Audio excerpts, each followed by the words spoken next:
In this next topic, EV ranges and Tesla ranges drop in heat. It seems like the recommendation that was given to us, like don't buy used EVs from hot, inclement weather areas, seems to be tracking because EV ranges or your EV range will suffer in hot climate areas. Let's take a look at it. But if you're just joining in, my name is S. I love talking about Tesla deal hacking, so definitely hit that subscribe if you're interested.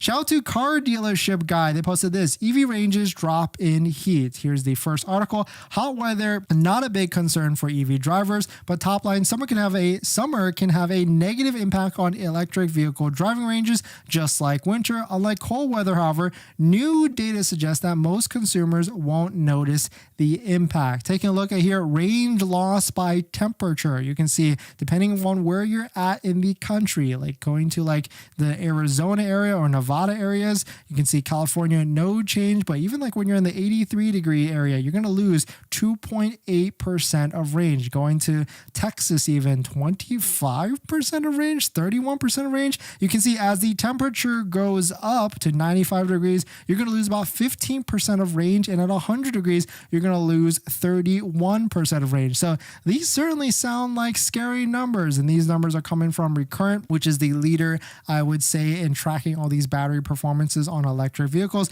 But they examined readings from 20,000 electric vehicles during the hottest day of 2023 to gauge the impact of heat on driving range. And so certainly these are some pretty interesting things. And so that was an advice given us to hybrid and electric car sales, Chip Jeppy, the CEO of that car store. He basically told us that when he looks to buy used EVs or used Tesla, he definitely stays away from places and EVs that come from the hotter climate areas. Colder climates he's cool with, but hotter climates, those batteries might have been not as performing, and so he tries to stay away from those for buying one of those vehicles. But most buyers are not impacted, considering the average temperature that day was roughly 88 degrees. The ones that are impacted are a clear disadvantage. However, the higher temperature, the faster EV loses range, and intense heat is almost as bad as cold.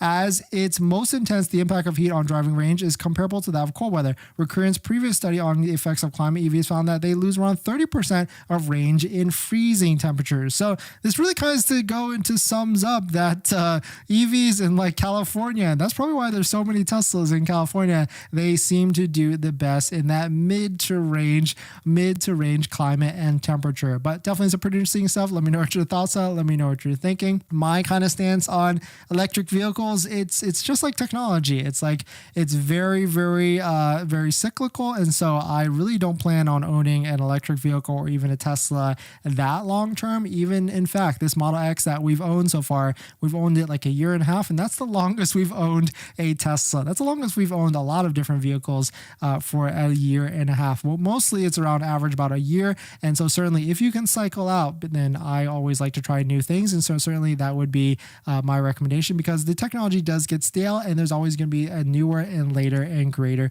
thing. But definitely some pretty interesting stuff. Let me know what your thoughts on it.